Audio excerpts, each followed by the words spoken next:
Gloire à Dieu le Père. Gloire à Jésus-Christ. Gloire au Saint-Esprit. Vive Jésus. Vive Jésus. Vive Dieu le Père. Vive Dieu le Père. Gloire au Saint-Esprit. Gloire au Saint-Esprit. Éternel notre Dieu, nous te disons gloire, parce que Seigneur, tu nous parles, tu nous conduis, tu nous diriges, et nous reconnaissons ta bonté, nous reconnaissons ta sagesse, et nous reconnaissons ta gloire, Seigneur. Et nous comprenons à quel point tu es bon envers nous. Nous comprenons à quel point tu es vivant.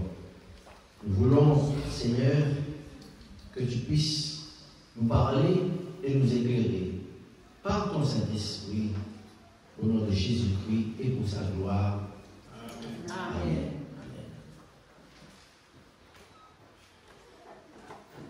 Le peuple d'Israël, un jour, est venu trouver le grand prophète Samuel. Et ils lui ont dit, nous voulons un roi. Nous voulons avoir un roi. Pourquoi le peuple d'Israël a-t-il demandé un roi au grand prophète Samuel? En réalité, ils avaient déjà un roi. Et ce roi qu'ils avaient n'était pas n'importe qui. Ce roi qu'ils avaient, c'était un roi qui est au-dessus de tous les souverains et de tous les princes de ce monde. Il s'agit du roi des rois. Amen. Parce que nous savons qu'il y a trois rois qui gouvernent cet univers. Quels sont-ils? Il y a Dieu le Père, il y a Dieu le Fils, Jésus-Christ, et il y a Dieu le Saint-Esprit. Ce sont les trois rois qui dirigent cet univers. Et ils avaient fait le privilège à la nation d'Israël de les choisir pour être leur roi. Maintenant, pourquoi est-ce que le peuple d'Israël a-t-il voulu un roi?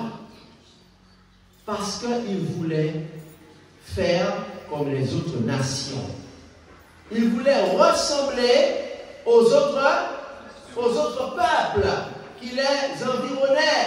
Et ils ont dit, Samuel, les Philistins ont un homme qui les ont mis à leur tête et qui les dirige.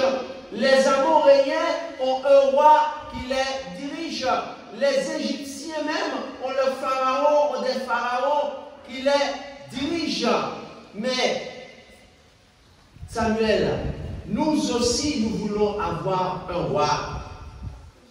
Maintenant, chers amis, cette demande du peuple d'Israël a attristé le prophète Samuel. Pourquoi? D'ailleurs, le prophète Samuel n'était pas un prophète comme les autres. Parce que le prophète Samuel était un grand prophète. Pourquoi était-il un grand prophète? Parce que c'était une promesse. Tout à fait, parce que Samuel était un homme qui, depuis son enfance, il avait entendu la voix de Dieu qui lui parlait. Combien de prophètes ont entendu de manière audible la voix du Seigneur? Parce que le Seigneur a dit, quand je m'adresserai à un homme, je vais lui parler dans des songes et des visions. Cependant, Samuel avait entendu, il entendait de manière audible la voix de Dieu. C'est pourquoi c'était un grand prophète. Maintenant, Samuel était attristé de cette décision du peuple de Dieu Parce que Samuel savait que le peuple de Dieu avait déjà un roi. Et ce roi n'était pas n'importe qui, c'était Dieu lui-même. Maintenant, Dieu n'avait-il pas répondu à leurs prières? Dieu ne les avait-il pas bénis? Oui. Dieu ne leur avait-il pas donné de la nourriture, des vêtements? Oui. Mais simplement, il voulait faire comme tout le monde. Il ne voulait pas être différent. Chers amis, cette histoire est une histoire très, très, très triste, mais qui renferme beaucoup de leçons. Parce que Dieu avait dit au peuple d'Israël, vous serez différents des autres. Et quel mot Dieu avait utilisé pour dire que vous serez différents? Il a dit, vous serez saints, car je suis saint, dit l'Éternel. Que signifie vous serez saints? Cela signifie mis à part. Je vais vous séparer. Le mot saint veut dire séparer. Je vais vous séparer des autres nations. Je serai votre Dieu et vous serez mon peuple. Je serai votre Dieu et vous serez mon peuple. Chers amis, le peuple d'Israël n'avait pas compris la beauté, le peuple d'Israël n'avait pas compris le privilège d'être différent, d'être séparé. Et on peut comprendre qu'aujourd'hui, Satan, le grand ennemi de l'homme, veut faire croire aux enfants de Dieu que ce n'est pas une bonne chose d'être différent. Parce qu'aujourd'hui, eh bien, nous voyons que dans le monde dans lequel nous vivons, dans la société dans laquelle nous vivons, eh bien, il faut se conformer. Il faut ressembler à tout le monde. Il faut s'habiller comme tout le monde. Il faut parler comme tout le monde. Il faut manger comme tout le monde. Il faut s'amuser comme tout le monde. Il faut vivre comme tout le monde. Et aujourd'hui, le peuple de Dieu est tenté à la tentation de ressembler à tout le monde. D'ailleurs, il y a ce qu'on appelle des modes. Il y a des modes de coupe de cheveux. Il y a des modes de coiffure pour les hommes. Il y a des modes de coiffure pour les femmes. Mais toutes ces choses, toutes ces modes, sont-elles innocentes ou ont-elles une origine spirituelle? Chers amis, le peuple de Dieu, à un certain moment, s'est retrouvé à vouloir ressembler aux autres et ils ont demandé un roi. Mais avant cela, ils avaient été en Égypte. Et en Égypte, ils ont vu que les Égyptiens avaient des coiffures, avaient des manières d'être qui étaient différentes du peuple de Dieu. Et ils ont dit, nous voulons leur ressembler. Ils ont commencé à essayer de se mettre comme les Égyptiens, de ressembler aux Égyptiens. Ils ont perdu leur identité. Ils ont perdu leur identité. Et quand on regardait le peuple de Dieu, on ne pouvait pas les distinguer des Égyptiens. On voyait un membre de la tribu de Lévi passer, mais il avait les mêmes perruques que les Égyptiens. Il avait les mêmes peintures sur lui que les Égyptiens, n'est-ce pas? Et à un certain moment, le peuple de Dieu adorait le vrai Dieu, le seul Dieu, mais à un moment, ils ont mis de leur côté l'adoration, le jour du repos, pour commencer à adorer les idoles, ou les faux dieux égyptiens. Et malheureusement, ce qui leur est arrivé, eh bien, Dieu leur a dit, moi, je ne force personne, puisque vous avez décidé d'adorer les dieux des Égyptiens, vous ne voulez pas être différent des Égyptiens, alors je vais vous donnez ce que vous voulez. Dieu s'est retiré, et quand Dieu s'est retiré, ils ont perdu la faveur des Égyptiens. Les Égyptiens ont commencé à les regarder bizarrement. Alors, malgré qu'ils nous ressemblaient aux Égyptiens, malgré qu'au cas moi Égyptien ou pas Jean moi Égyptien, malgré que tu t'habilles comme un Égyptien, tu ne seras jamais un Égyptien. Malgré que tu parles comme un Égyptien, tu ne seras jamais un Égyptien. Je parle du point de vue spirituel, pas du point de vue littéral. Je ne parle pas de la nation d'Égypte actuellement, je parle du point de vue spirituel. Je parle spirituellement à l'époque des enfants d'Israël. Je ne parle pas du 21e siècle. Je parle d'Antiquité, à l'époque des enfants d'Israël. Parce que nous acceptons toutes les nations. Amen. Nous sommes des chrétiens, nous acceptons toutes les nations. Je parle au niveau de la parole de Dieu, au niveau de l'Antiquité. Malgré qu'ils s'habillaient comme les Égyptiens, malgré qu'ils parlaient comme les Égyptiens, malgré qu'ils injuriaient comme les Égyptiens ont dit, nous savons qui tu es, nous savons qui tu es, nous savons que tu es un peuple à part, nous savons que tu es différent, nous savons que tu n'as pas le même Dieu. Alors les Égyptiens les ont pris et les ont mis en esclavage. Les Égyptiens les ont mis en esclavage parce que Dieu s'était retiré d'eux. Ils n'avaient plus la protection de Dieu parce qu'ils voulaient s'habiller comme les Égyptiens, parce qu'ils voulaient faire des coupes de cheveux comme les Égyptiens, parce qu'ils voulaient faire des peintures comme les Égyptiens, parce qu'ils voulaient mettre les premiers à mettre des perruques, c'était qui? Qui étaient ceux qui étaient les premiers à mettre des perruques? Regardez l'histoire. Les Égyptiens ont plein de coiffes, plein de perruques dans leur tête, plein de couleurs, rouge, jaune, vert dans leur tête, plein d'artifices, plein de peintures. Et ils ont dit, même si vous avez ça, nous savons qui vous êtes. Vous n'êtes pas des Égyptiens. Et les Égyptiens leur ont montré ce que ça veut dire que d'être différent. Les Égyptiens les ont attrapés, les ont mis en esclavage. Chers amis, lorsque les Égyptiens leur ont mis en esclavage, à ce moment-là, ils ont compris qu'ils étaient différents. Et ils ont commencé à souffrir. Ils ont pleuré, ils ont souffert pendant des années, ils ont souffert. Et ils ont dit, oh, lorsque nous adorions le vrai Dieu, lorsque nous étions différents, lorsque nous gardions notre identité de peuple de Dieu, lorsqu'on s'habillait comme le peuple de Dieu, lorsqu'on se coiffait comme le peuple de Dieu, lorsqu'on ne mettait pas les perruques des Égyptiens, lorsqu'on ne mettait pas les peintures des Égyptiens, on était bénis. Amen. On était protégés. Chers amis, il faut savoir qu'il y a toujours des conséquences à refuser la sainteté ou la sanctification. Il faut savoir que refuser la sanctification n'est jamais quelque chose qui est sans conséquence. Et même si on ne voit pas les conséquences aujourd'hui, même si on ne voit pas les conséquences de la semaine, mais on verra les conséquences la semaine prochaine. Pas l'année prochaine, non?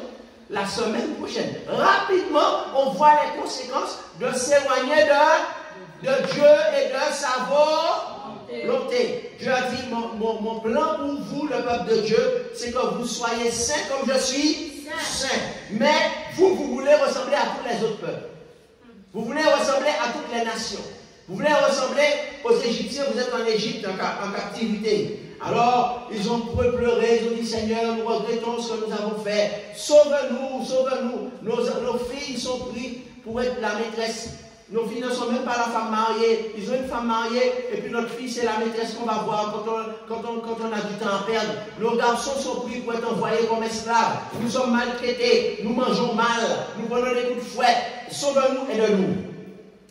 Alors, à ce moment-là, le Seigneur, qui a pitié d'eux, le Seigneur va les libérer de l'esclavage de l'Égypte. Amen. Amen. Le Seigneur va les libérer de l'esclavage de l'Égypte, mais quelques années après, ils vont oublier ce que le Seigneur a fait et ils vont retourner adorer le veau d'or. Ils vont retourner adorer les idoles. Chers amis, nous allons voir maintenant quelles sont les 3 bénédictions qui découlent de pouvoir accepter Dieu comme roi. Amen. Qu'est-ce que nous allons voir? Les 3 bénédictions qui découlent d'accepter Dieu comme roi.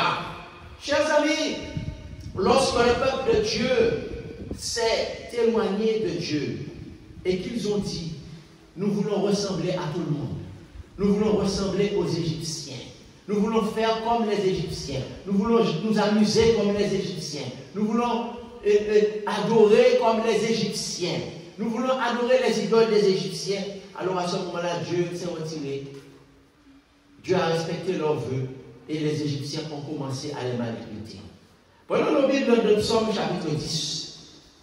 Et nous allons voir que les Égyptiens ont pensé qu'ils pouvaient faire ce qu'ils voulaient.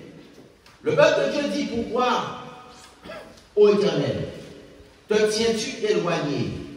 Pourquoi te caches-tu au temps de la détresse? Les enfants d'Israël étaient dans la détresse. Ils souffraient parce qu'ils ne mangeaient pas régulièrement. Ils mangeaient des repas déséquilibrés. Parce que les enfants d'Israël devaient travailler sans être payés. Ils étaient esclaves. Et les Égyptiens ont commencé à croire que c'était à cause de leur Dieu qui était plus fort que le Dieu d'Israël. Ils ont commencé à être orgueilleux. Chers amis, nous voyons aujourd'hui dans le monde comment le méchant est en train de poursuivre des innocents un peu partout dans le monde, dans tous les pays du monde, et comment les méchants sont orgueilleux. Nous voyons comment les méchants sont orgueilleux. Ça veut dire qu'ils parlent devant les médias et ils s'imaginent qu'ils vont maltraiter tout le temps les malheureux et que c'est eux qui auront la victoire sur les malheureux. Psaume 10, le méchant est dans son orgueil.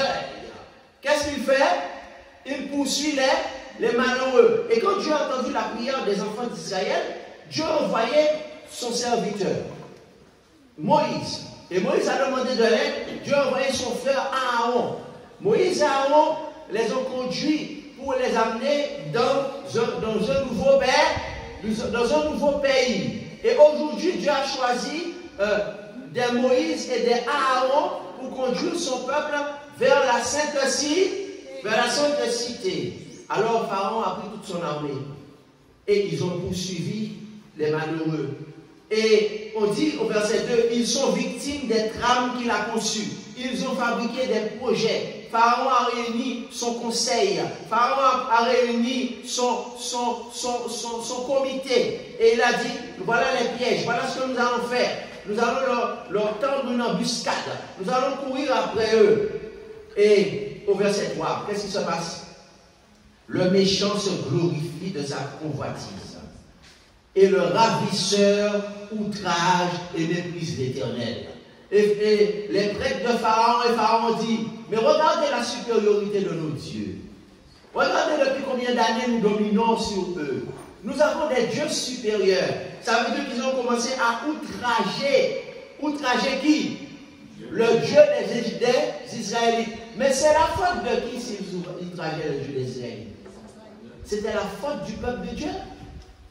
Parce que le peuple de Dieu, n'est-ce pas, n'était pas satisfait qu'ils avaient un roi qui les protégeait. Et le peuple de Dieu a toujours voulu ressembler aux autres nations. Le peuple de Dieu voulait être comme les autres. Il faut de la personnalité pour accepter d'être différent des autres. Il faut avoir du caractère pour être un jeune homme et dire, même si aujourd'hui la mode c'est d'avoir des cheveux aussi longs que ceux d'une femme, mais moi je ne suis pas une femme. Qu'est-ce qui me différencie de la femme? Ce n'est pas la longueur de ses cheveux. Naturellement, une femme, la plupart d'entre elles, nous savons que la nature a des exceptions. Il y a des femmes qui ont des cheveux courts, il y a des hommes qui ont des cheveux longs. D'accord. Mais en général, dans la nature, ce sont les femmes qui ont des cheveux plus longs que les hommes, n'est-ce pas? Mais non, aujourd'hui, les hommes font compétition avec les femmes, et la femme qui se dit non, moi je veux faire comme tout le monde, moi aussi je veux ressembler à un homme, et elle commence à s'habiller comme un homme, elle commence à parler comme un homme, elle commence à faire comme si elle est un homme, et elle se prend pour un homme. Aujourd'hui, est-ce que les femmes ont assez de caractère, ont assez assez de tempérament pour dire, moi, je veux être différent. Parce qu'aujourd'hui, eh bien, une jeune fille, on lui dit que ce n'est plus une belle chose d'être chaste, d'être pure, hein, alors qu'en réalité, le Seigneur dit, mais c'est une belle chose de te préserver pour ton mari. Amen. Donc, par conséquent, est-ce que tu as du caractère pour dire, moi, je suis fier d'être vierge et je ne vais pas changer pour ressembler aux autres? Parce que moi, je suis différente. Moi, je cherche la sanctification. Moi, je veux plaire à Dieu. Chers amis, le méchant outrage Dieu. Et au verset 8, au verset 4, le méchant parle avec arrogance. Il dit, mais regardez, nous, on fait des bêtises. Et votre Dieu, il nous punit? Mais non, il ne nous punit pas. Il n'y a point de Dieu. Votre Dieu n'existe pas. Et au verset 5, ces voix, on a l'impression qu'il réussit, n'est-ce pas? On a l'impression que le méchant dit, je ne chancelle pas, je suis toujours à l'abri du malheur. Et Pharaon dit, sa bouche est pleine de malédictions, de tromperies et de fraude.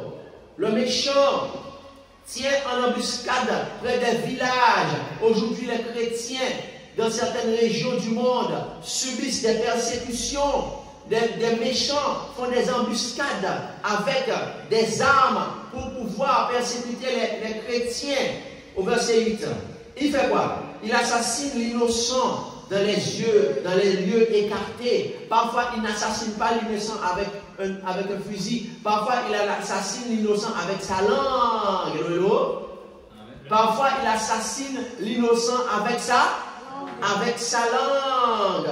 N'est-ce pas? Il invente des faux témoignages sur l'innocent. Ses yeux surveillent le malheureux. On a dit ça ce matin, que le diable surveille les enfants de Dieu. Le diable surveille les enfants de Dieu, pas vrai? Verset 9. Il est aux aguets, comme le lion dans sa tanière, pour surprendre le malheureux, et le surprend et l'attire dans son filet. Les misérables tombent dans cette vie. Il dit en son cœur, Dieu oublie, parce que Dieu est bon, Dieu n'agit pas tout de suite. Il dit, je maltraite, mais Dieu oublie. Dieu cache sa face et ne regarde jamais. Alors l'enfant de Dieu dit, lève-toi éternel au Dieu. Lève ta main, n'oublie pas les malheureux. Pourquoi le méchant méprise-t-il Dieu? Pourquoi dit-il dans son cœur, tu ne punis pas? Alors, à ce moment-là, il dit, mais Seigneur, pourquoi le méchant est arrogant? Pourquoi le méchant n'est pas puni tout de suite? Seigneur, pourquoi le méchant semble prospérer? Pourquoi le méchant nous opprime? Pourquoi le méchant dit de faux témoignages sur nous? Pourquoi le méchant nous donne du travail et ne nous paye pas? Pourquoi tu permets cela? Alors Dieu répond et il dit, ne m'avais pas-tu dit que tu ne veux plus de moi comme moi? Quand j'ai envoyé le prophète Samuel pour pouvoir diriger mon peuple, et que Samuel fidèlement, comme Moïse fidèlement, il avait la barbe blanche, il avait passé sa vie au service du peuple. La récompense de Samuel a été d'entendre, nous ne voulons plus être dirigés par toi, Samuel, homme de Dieu, qui parle au nom de l'Éternel, mais nous voulons un roi. Nous voulons un monde, nous voulons un homme, nous voulons un garçon pour diriger nous comme les autres nations. Nous voulons comme les autres nations. Nous voulons un homme providentiel, un homme que nous avons choisi, un homme de haute naissance, un homme qui a fait de grandes études, un homme intelligent, un homme beau pour nous diriger. Aujourd'hui, quel est le résultat? Et chaque fois qu'un homme passe, il te déçoit, tu le remplaces par un autre homme. Et chaque fois que l'homme vient, il te trompe, tu le mets un autre à sa place. Et tu continues de dire, nous voulons un homme. Nous voulons qu'un homme nous dirige. Il y a un homme, il est déjà né, il est quelque part. on va le trouver, on va le chercher. Tu n'as jamais encore compris qu'en réalité, il n'y a aucun homme qui puisse vaincre Satan, ton ennemi, à part Dieu lui-même. Amen. À ce moment-là, le peuple de Dieu dit, oui, nous avons péché. Nous te demandons pardon, Seigneur. Nous voulons maintenant que tu reviennes être notre roi. Et nous voulons de nouveau accepter ton plan. Comme tu as dit, vous serez saints car je suis saint. Parce que le peuple de Dieu est un peuple qui doit être à part. Amen. Différent dans sa manière de parler, différent dans sa manière de se comporter, différent dans sa manière de s'amuser, différent dans sa manière d'adorer, différent dans sa manière de se coiffer, différent dans sa manière de s'habiller, c'est-à-dire un peuple saint. Séparé du péché et des pécheurs pratiquants. Alors, Dieu déclare au verset 16, l'Éternel est roi à toujours et à perpétuité. Amen. L'Éternel, même si tu l'avais refusé comme moi, mais ça n'a pas enlevé sa royauté. Amen. Il est roi parce qu'il y a toujours eu un petit reste qu'il avait accepté comme moi. Même si toi tu l'avais rejeté, mais il y avait toujours eu un petit reste. Est-ce que vous connaissez l'histoire de Jéthro? Il y avait un Jéthro qui, dans un endroit désertique, bien loin à la campagne, qui s'appelait Madian. Alléluia! Un Jéthro qui adorait le vrai Dieu alors qu'il n'était pas rattaché au peuple de Dieu. Et nous connaît parce qu'il n'est pas rattaché au peuple de Dieu. Il part petit bon Dieu. Parce qu'il part avec l'ensemble du peuple de Dieu. Il part petit bon Dieu. Et pourtant Jéthro était toute seule dans les campagnes, dans la montagne du Sinaï, dans la zone de Madian, bien éloignée de la ville. Et il a rencontré Moïse un jour. Et Moïse a épousé sa fille, mais il était un prêtre. Amen. La Bible dit que Jéthro était un prêtre. Amen. Et pourtant il n'était pas dans le temple. Amen. Ah, il y a un prêtre qui n'est pas dans le temple. Amen. Tout prêtre dans le temple, il y avait un prêtre, Jéthro. Un sacrificateur, Jéthro, pourtant qui était à Madian, il y avait toujours un reste. Et Jéthro a dit à Moïse, Moïse, fais ce que Dieu t'a dit, va chercher ton peuple et propose-leur. Dieu a apparu à Moïse devant le buisson ardent. Jéthro a dit oui, propose-leur de pouvoir retourner et d'accepter Dieu comme moi. Amen. Et lorsqu'on accepte Dieu comme moi, il y a 3 bénédictions qui découlent de cela. Et tant qu'on n'a pas compris cela, tant qu'on cherche un homme partout providentiel, on cherche un homme à Martinique, on cherche un homme en Guadeloupe. Amen. Ah, l'ennemi veut m'empêcher de parler. Non. Test, merci.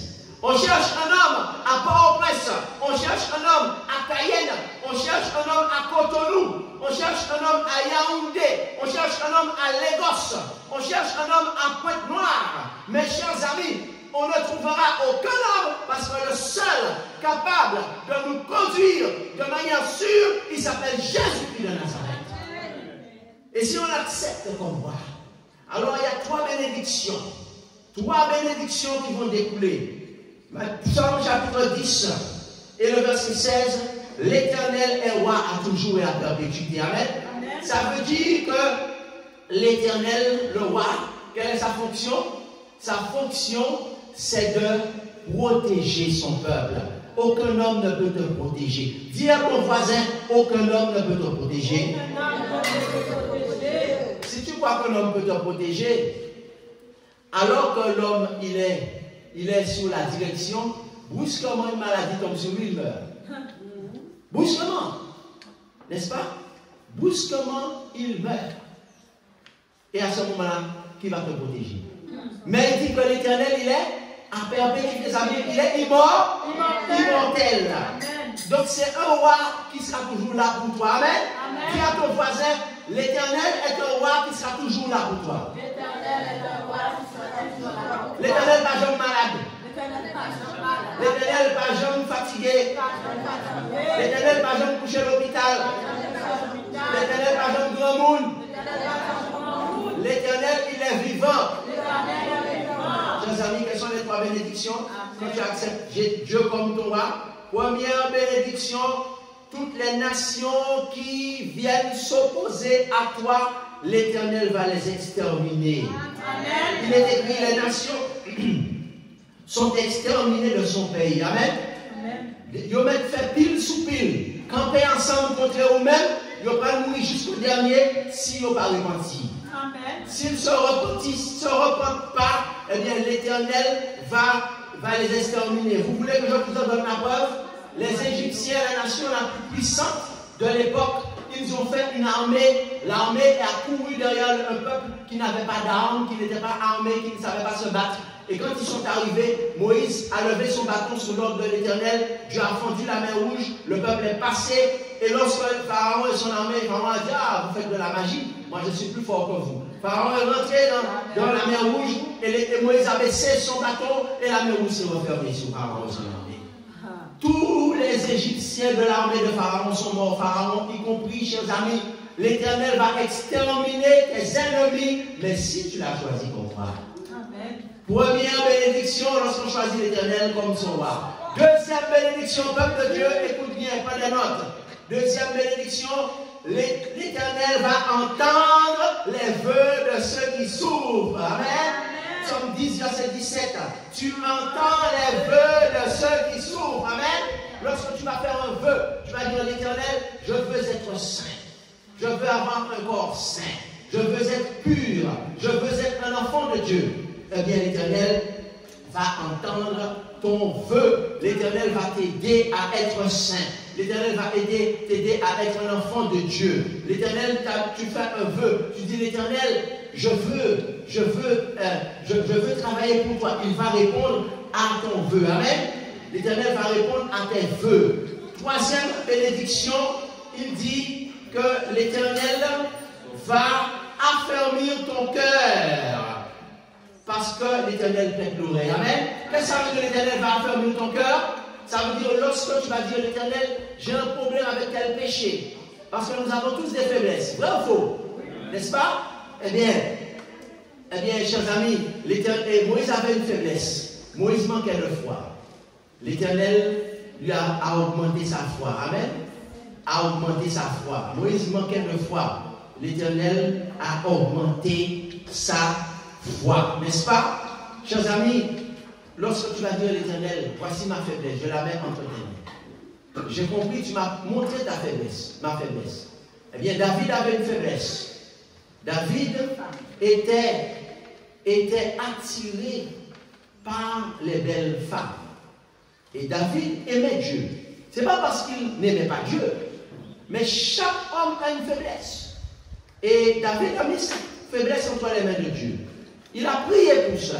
Et qu'est-ce que Dieu a fait? Dieu a changé son cœur. Amen. A changé son cœur. Et il est devenu l'homme selon le cœur de Dieu. Il s'est repenti d'avoir commis l'adultère avec Bathsheba. Et Dieu lui a donné un cœur pur. Amen. Chers amis, il dit, troisième bénédiction, on a dit que Dieu a fermé ton cœur. Ça veut dire que Dieu va te changer. Dieu va te changer. Amen. Si tu as un problème avec l'alcool, Dieu va te changer si tu l'acceptes comme moi. Si tu as un problème avec la drogue, Dieu va te changer si tu l'acceptes comme moi. Si tu as un problème avec un désir contre nature, ça veut dire que tu as un désir qui n'est pas naturel. La nature t'envoie vers quelqu'un, tu sais que c'est la nature, mais tu as un désir qui est contre la nature. Tu sais pas bien de quoi je parle. Dieu va changer ton cœur. Amen. Et tu vas aimer seulement ceux qui sont opposés à toi, qui ne te ressemblent pas. Le Seigneur te dit que si tu as un problème de violence, il va changer ton cœur. Si tu as un problème avec l'argent qui a fait au bat, l'argent qui a fait au fait bêtise, Dieu va changer ton cœur. Amen. Quel que soit le problème que tu as, si tu as un enfant rebelle, Dieu va changer le cœur de l'enfant. Amen. Si tu as une épouse insoumise, Dieu va la rendre soumise. Alléluia. Si tu as un mari qui n'est pas sérieux, Dieu va le rendre sérieux. Dieu a fermé le cœur. Somme 10, verset 17. Mais il y a une condition.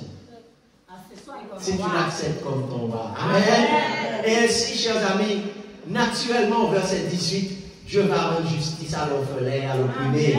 Pourquoi aujourd'hui le méchant frappe sa poitrine? Pourquoi aujourd'hui le méchant est orgueilleux?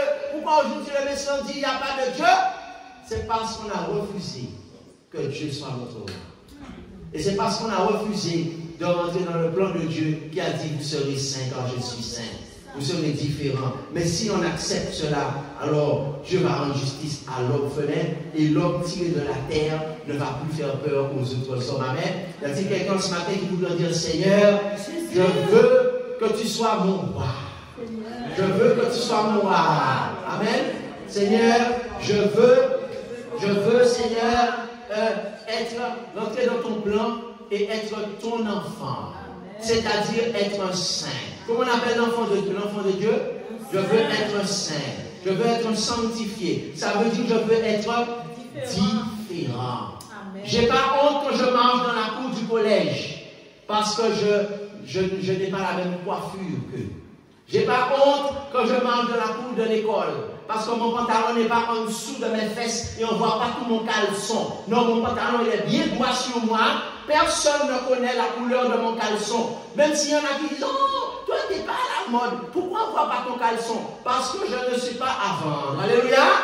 Je n'ai pas aux marchandises à vendre. Je n'ai pas honte parce que si je suis une femme, parce que je montre ma poitrine à tous ceux qui veulent la regarder. Parce que je sais que mon mari va admirer ma poitrine. Amen. Et tous les hommes n'ont pas besoin d'admirer ma poitrine. Je n'ai pas honte.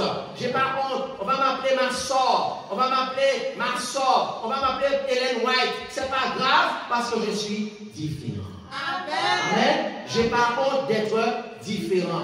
J'ai pas honte. Je ne vais pas mettre cigarette électronique dans ma bouche.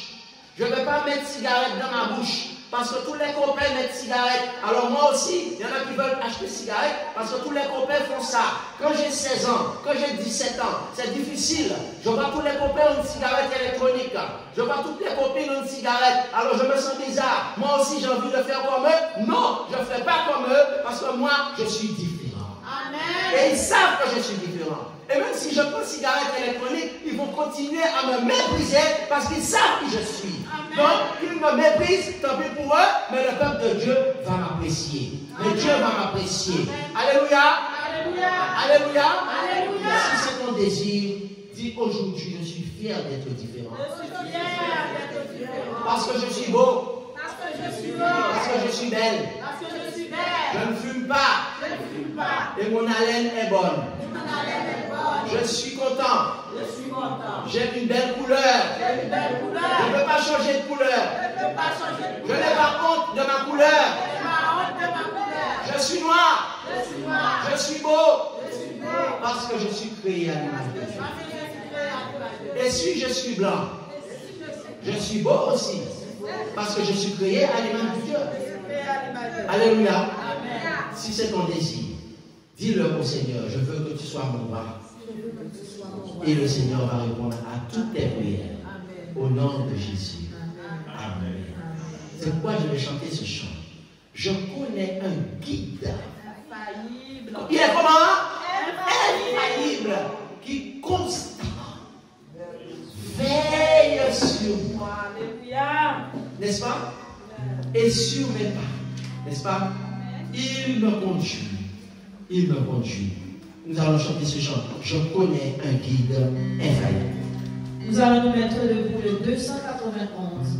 Je connais un guide infaillible. Devant nous.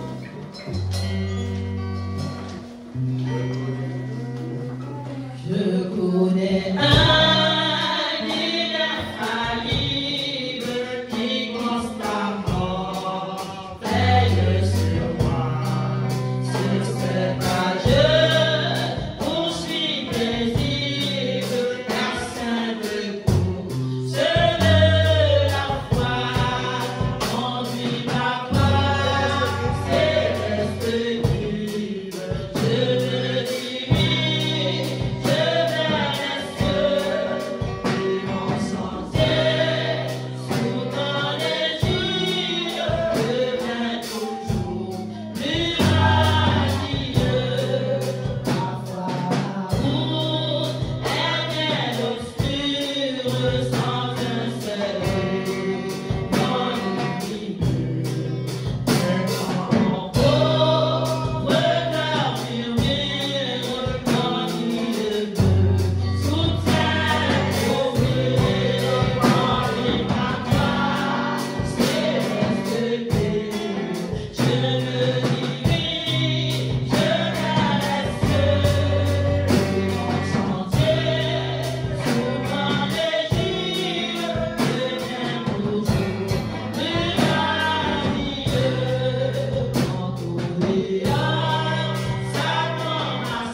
Jésus soit mon guide.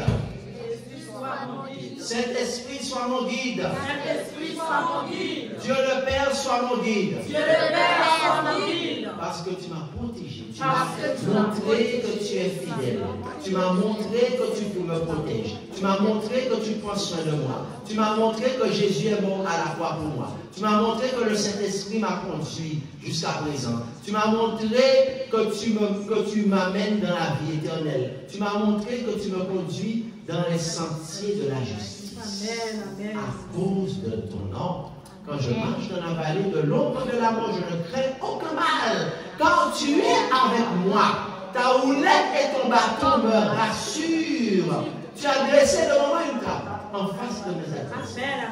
Et tu réduis ma tête et ma coupe des morts. C'est pourquoi le bonheur et la grâce m'accompagnent tous les jours de ma vie et j'habiterai dans la maison de l'Éternel jusqu'à la fin de mes jours. Alléluia, alléluia. Reçois la bénédiction. Que l'Éternel